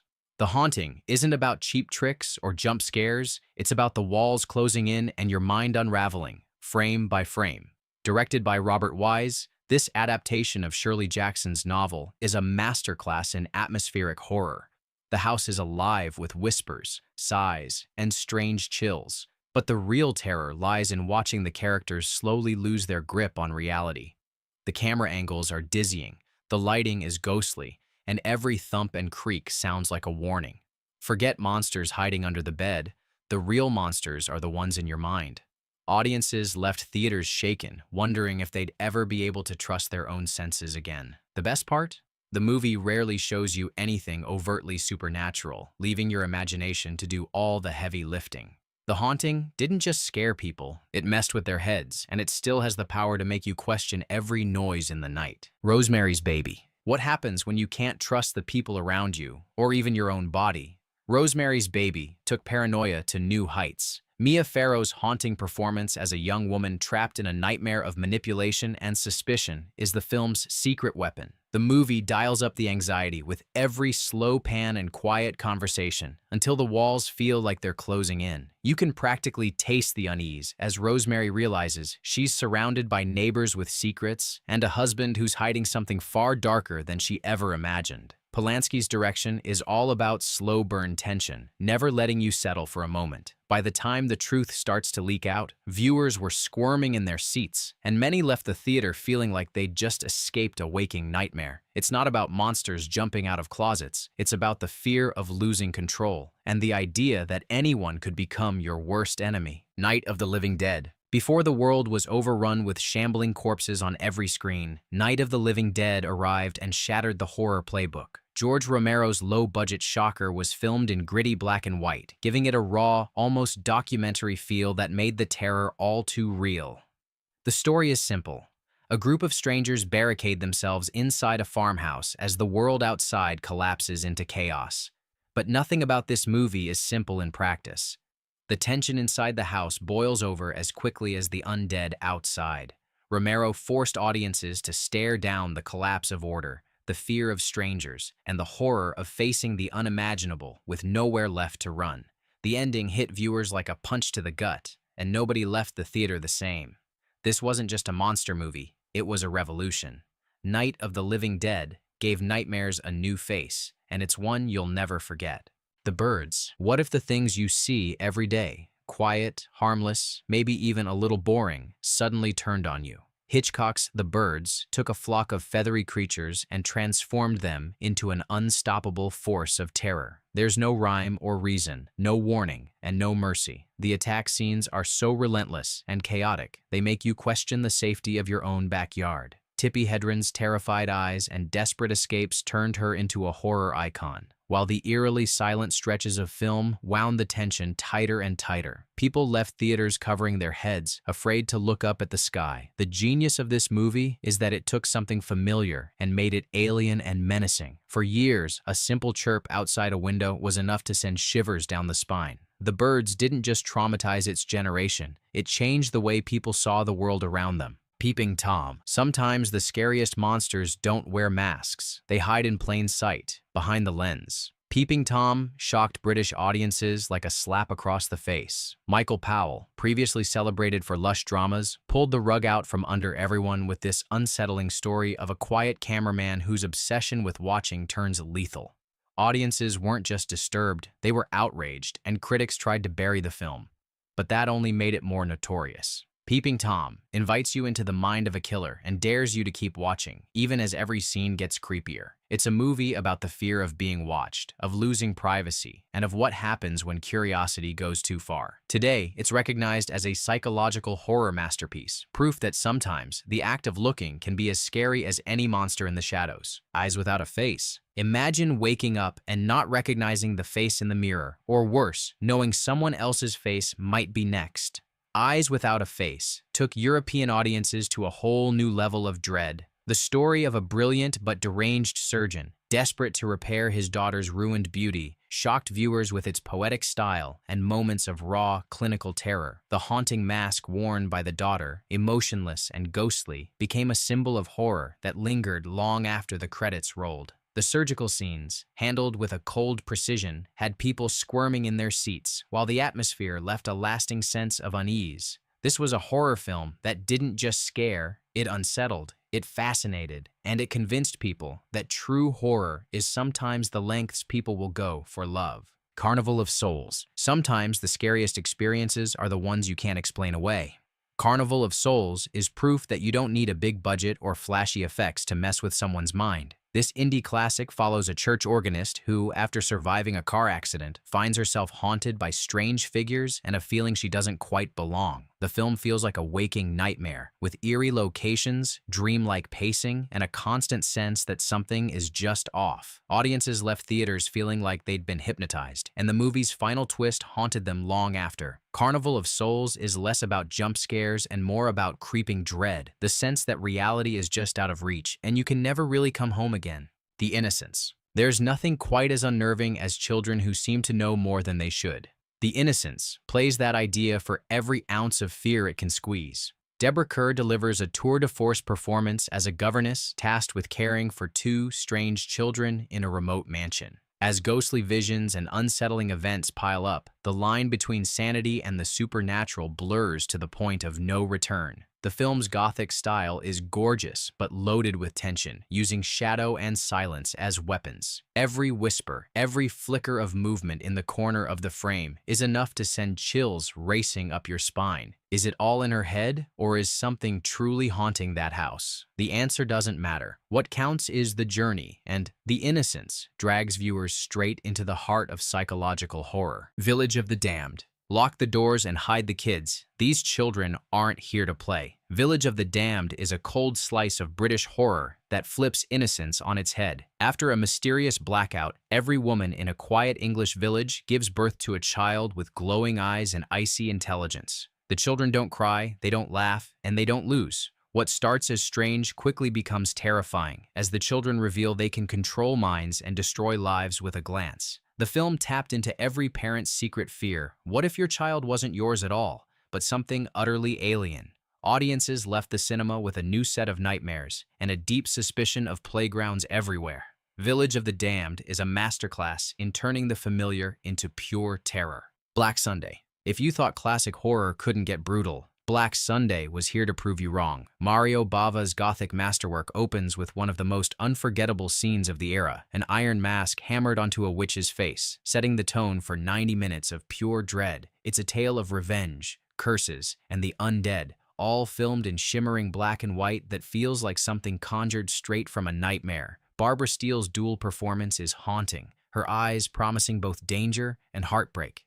In Italy, the film's intense visuals were so shocking, it got banned in several places. In America, it was trimmed down, but even then, nobody could escape its chilling spell.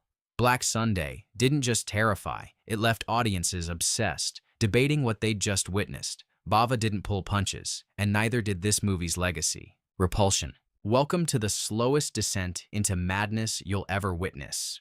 Roman Polanski's Repulsion traps you inside the crumbling mind of Catherine Deneuve's troubled heroine. The movie takes place almost entirely within her apartment, but the claustrophobia is so intense you'll feel like the walls are pressing in on you too. Hallucinations blur into reality, hands reach from the walls, and the sound of a ticking clock becomes a weapon of psychological warfare. Audiences were left stunned, not by gore, but by how deeply the movie gets under your skin. Every cracked tile and every flickering light feels like a warning. Repulsion made people look twice at their own homes and question their own minds. It's a film that doesn't just scare, it sticks with you, reminding you that sometimes the worst place to be is alone with your thoughts. Kwaidan. Horror can be beautiful, and Kwaidan is proof. This Japanese anthology film transforms traditional ghost stories into mesmerizing works of art. Each segment is painted in vivid color and rich detail, from snowbound spirits to the chilling sound of a samurai's regrets. But don't let the beauty fool you. The tales are loaded with sorrow and dread, and the spirits don't care how polite you are. For Western audiences in the 60s, Kwaidan was an introduction to a whole new way of being scared. Atmospheric, poetic, and totally unnerving. Critics raved, but the real impact was on viewers who left the theater feeling like they'd wandered through someone else's dream and realized they might never wake up. House of Usher. No list of 60s horror is complete without Vincent Price, and House of Usher is him at his brooding, operatic best. Based on Edgar Allan Poe's Dark Tale, this movie turns a family curse into a spectacle of fiery dread. The Usher mansion creaks and moans, every shadow hiding some unspeakable secret. Roger Corman's direction is all about the atmosphere, cobwebs, echoes, and that sense of a building ready to swallow everyone whole. Price brings tragic weight to his role, balancing elegance with madness. Audiences were glued to their seats, terrified not just of what would happen, but of the creeping sense of doom hanging over every scene. House of Usher proved you don't need buckets of blood to leave people trembling. You just need the right kind of madness. Black Sabbath. Three tales, one legend. Black Sabbath, directed by Mario Bava and hosted by the great Boris Karloff, is the horror anthology that left audiences wide-eyed and whispering. Each story delivers its own brand of terror, from a deadly phone call to a vengeful vampire. But it's the final tale, about a nurse tormented by a corpse, that really pushed viewers over the edge. Bava's use of color, lighting, and sound is masterful, trapping you in a world where danger lurks in every corner. The film's structure was so influential, it helped shape the future of horror anthologies. In Italy, Black Sabbath was a sensation. In America, it gained cult status. And for every viewer, it was a reminder that sometimes the scariest stories come in threes. Spider Baby, welcome to the wildest family reunion you'll ever witness. Spider Baby is the movie that dares you to laugh right before it makes you want to scream. Lon Chaney Jr. stars as the caretaker of the Merry Clan, a group of siblings afflicted by a mysterious condition that turns them into childlike, dangerous predators. The film plays like a demented fairy tale, with bizarre dinners, booby-trapped houses, and an offbeat sense of humor that only makes the horror hit harder. Released in the late 60s, but feeling ahead of its time, Spider Baby was too weird for the mainstream, but it quickly became a cult favorite.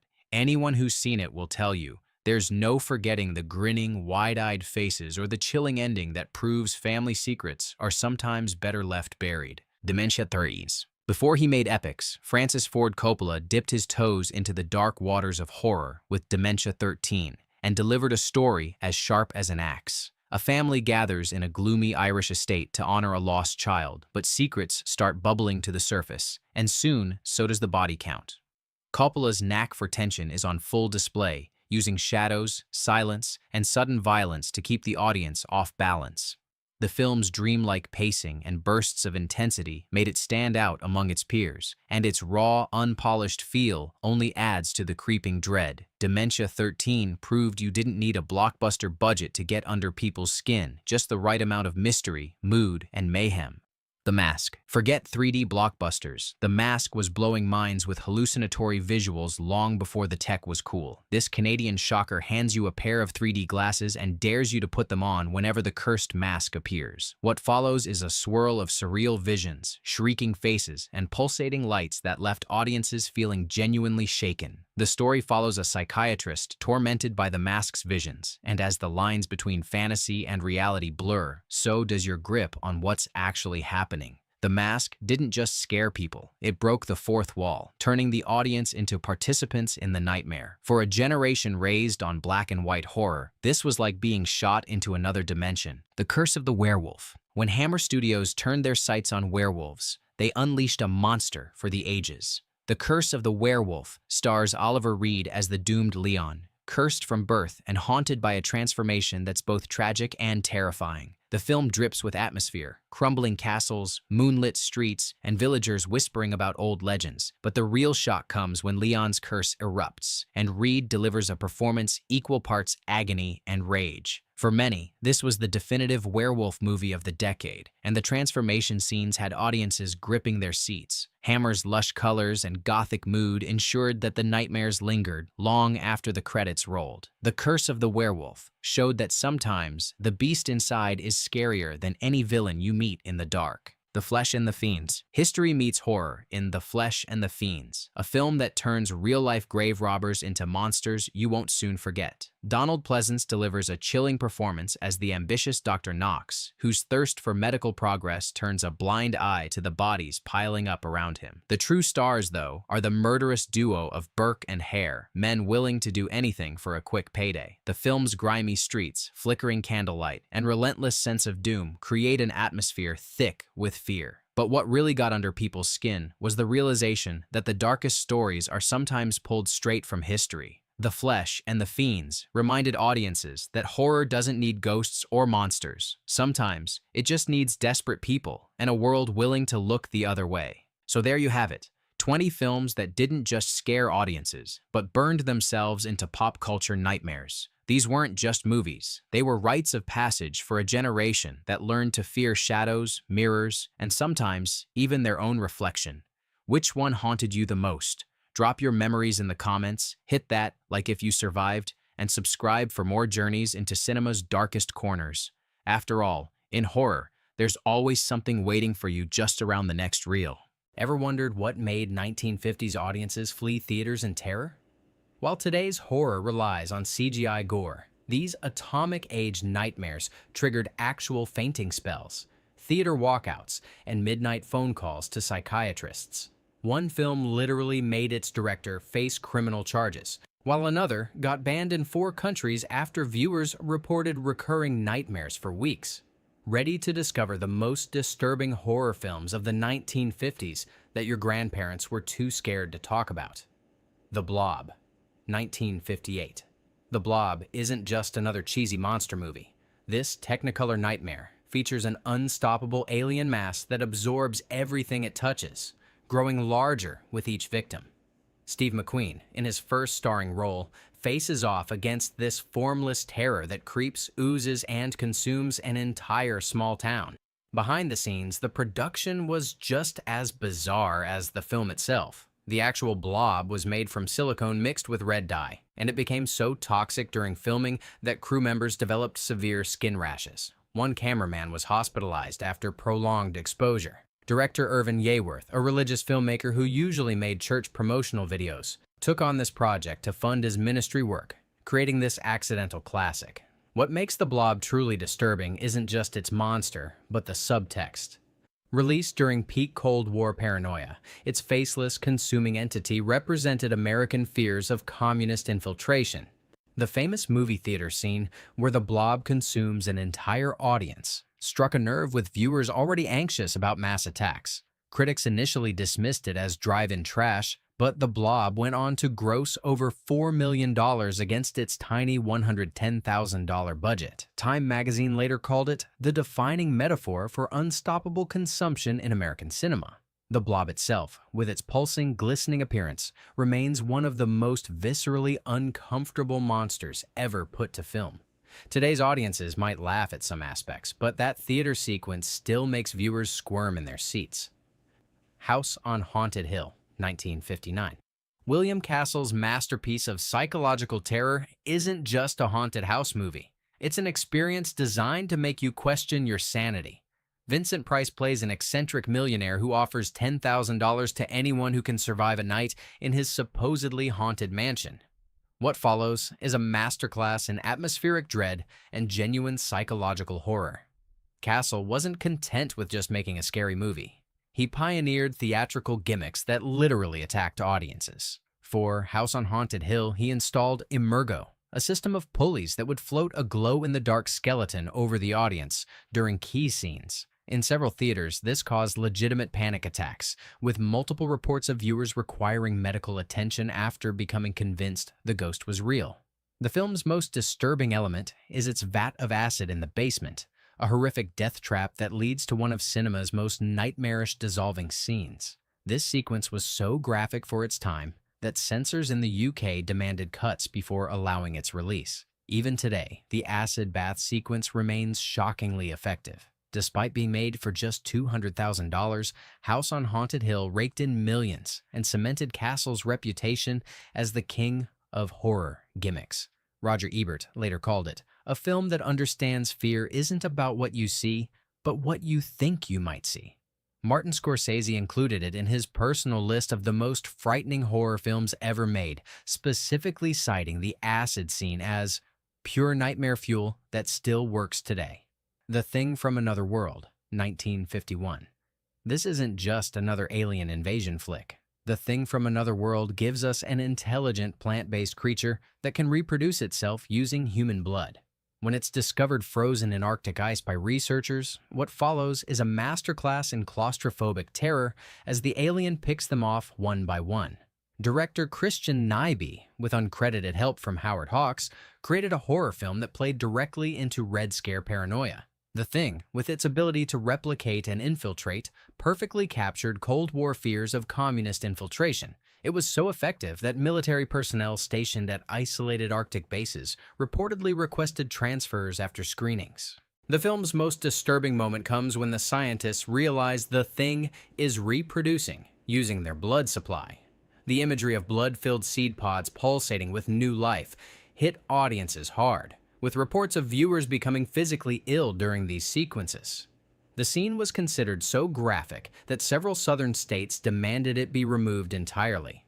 Despite initial mixed reviews, The Thing grossed over $2 million on a $400,000 budget. Its influence was enormous, inspiring everything from Alien to The X-Files. John Carpenter, who later remade it, called the original the perfect monster movie because it makes you afraid of something you can't even properly describe.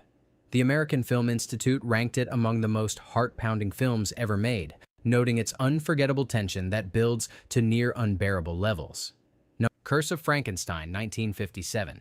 Hammer Film's bloody reimagining of the Frankenstein story isn't just another monster movie, it's the film that forever changed horror with its unprecedented gore and psychological depravity.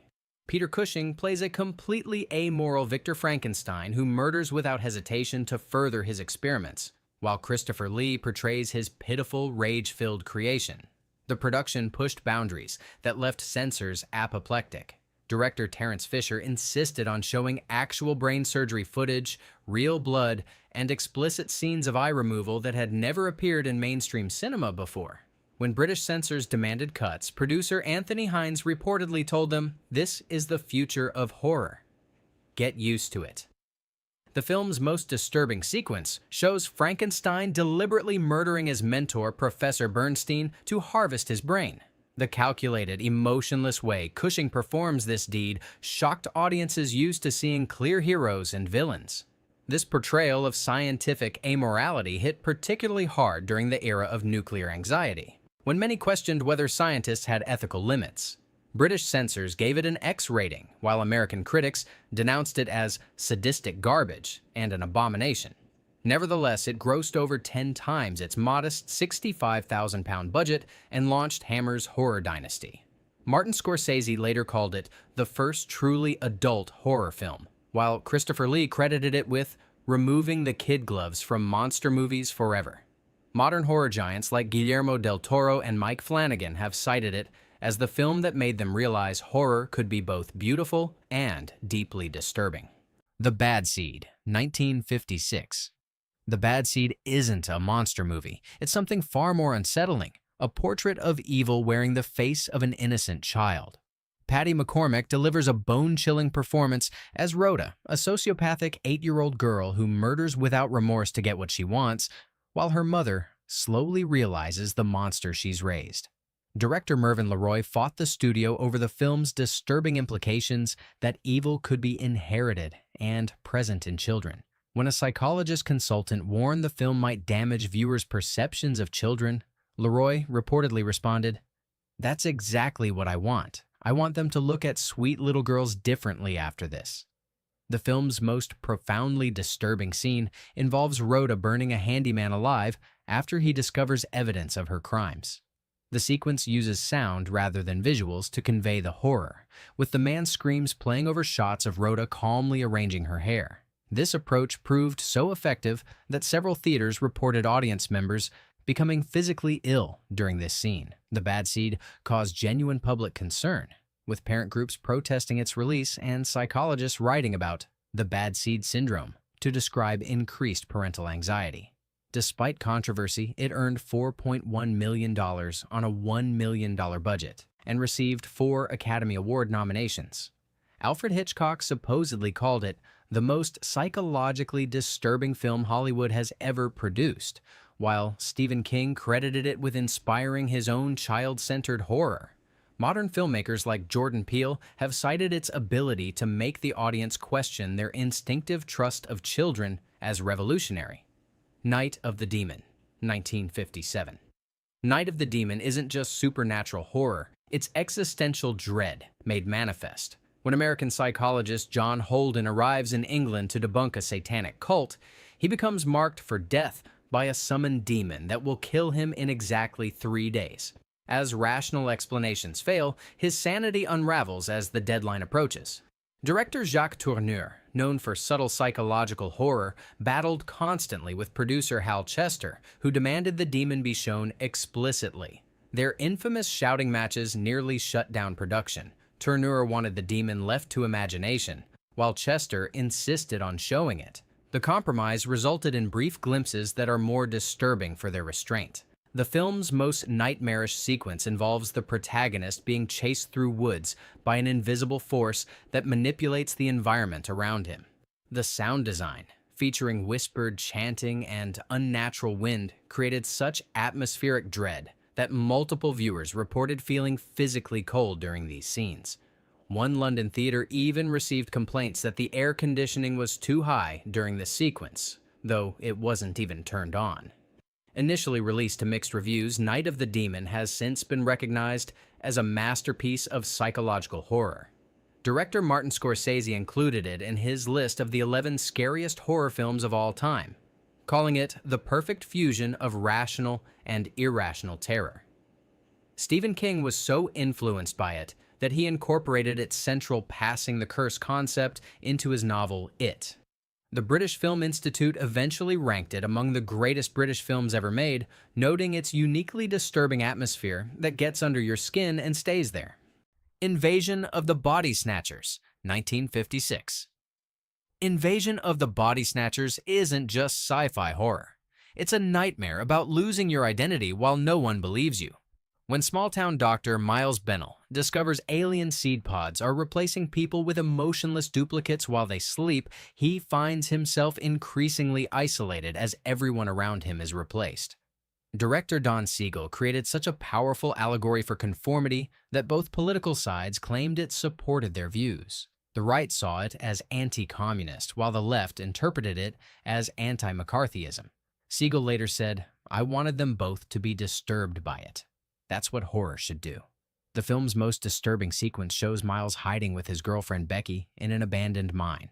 When he briefly leaves and returns, he realizes from a single emotionless reaction that Becky has been replaced while he was gone. This moment of intimate betrayal hit audiences so hard that psychologists reported patients describing body snatcher syndrome, where they became convinced loved ones had somehow changed. The studio forced Siegel to add a hopeful framing sequence, which he despised. Even with this compromise, the film was so effective at creating paranoia that some theaters reported audience members accusing each other of being pod people after screenings.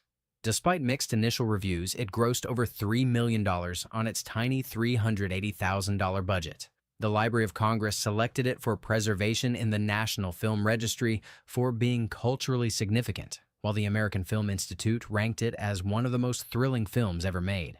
Modern horror master Jordan Peele has called it the template for horror that's truly psychologically destabilizing. Eyes Without a Face, 1960. Eyes Without a Face isn't just horror, it's poetic nightmare fuel.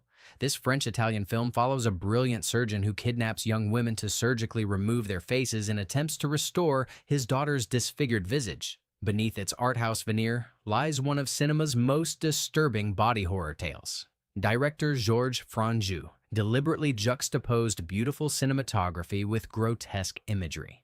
When theatrical distributor Loptex saw the graphic face removal surgery scene, they nearly pulled funding entirely.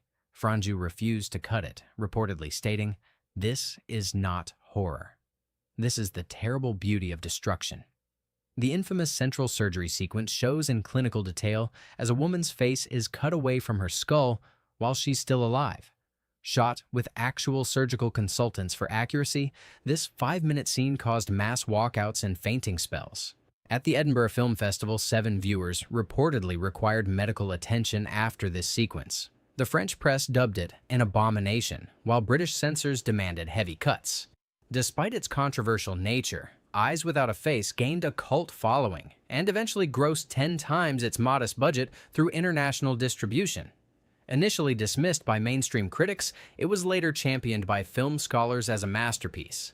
Director Pedro Almodóvar called it the most beautiful horror film ever made, while Guillermo del Toro cited it as a major influence on Pan's Labyrinth. Billy Idol even named his hit song after it. Modern horror directors like Mike Flanagan have praised its perfect fusion of beauty and absolute revulsion as establishing a template for artistic horror. Peeping Tom, 1960. Peeping Tom isn't just a slasher precursor. It's a film so psychologically disturbing it destroyed its director's career. The story follows Mark Lewis, a cameraman who murders women while filming their terrified final expressions, creating the ultimate documentary of fear. Unlike most horror, it forces you into the killer's perspective, making you complicit in his voyeurism. Director Michael Powell, previously known for prestigious films, faced complete industry blacklisting after its release. Critic Derek Malcolm revealed that Powell was ostracized by the British film industry after making it and never made another significant film in his home country again. Powell later said, "I made a film that showed the sickness of voyeurism, and they punished me for showing them their own reflection." The film's most psychologically scarring element is its murder weapon, a sharpened tripod leg with a mirror attached so victims can watch themselves die in terror. This device was so disturbing that British censors demanded multiple cuts, while one influential critic called it the sickest and filthiest film I remember seeing. The sequence where Mark shows a child actress recordings of his father's psychological experiments on him creates a level of psychological discomfort that remains shocking today. Initially, Peeping Tom was a commercial disaster that destroyed Powell's career. British critics called it perverted, depraved, and the nastiest film ever made. It was effectively banned from wide distribution until Martin Scorsese championed its re-release in the 1970s. Calling it as important as Psycho in the development of the modern horror film. Roger Ebert later gave it 4 stars, writing, "The movies make us into voyeurs. We sit in the dark, watching other people's lives. It is the bargain the cinema strikes with us, but it's rarely acknowledged with the unsettling honesty of Peeping Tom." Diabolique, 1955. Diabolique isn't just a horror thriller, it's psychological warfare against the audience. This French masterpiece follows a fragile woman and her husband's mistress as they plot to murder him, only for his body to disappear, and increasingly terrifying events suggest he might not be dead after all. Director Henri-Georges Clouzot crafted a film so tense that Alfred Hitchcock reportedly said, "This is the film I wish I had made." Clouzot, nicknamed the French Hitchcock, created such an atmosphere of dread during production that star Vera Clouzot, his wife, suffered heart palpitations requiring medical intervention.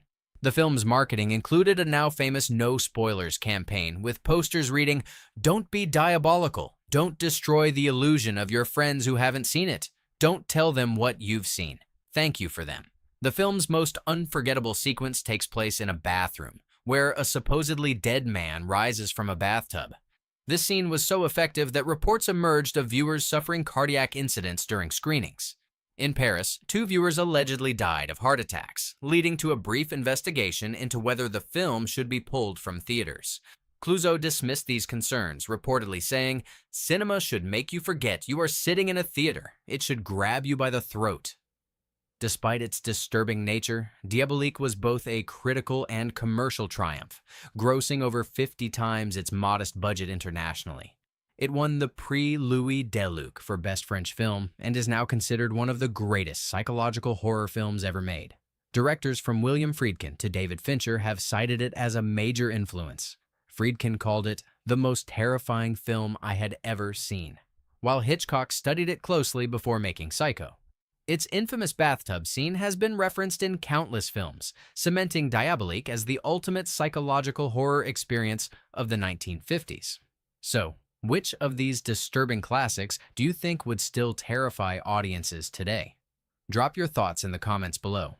While modern horror relies on digital gore and jump scares, these psychological nightmares from the atomic age worked their terror deep into viewers' minds, creating fears that lasted long after the credits rolled.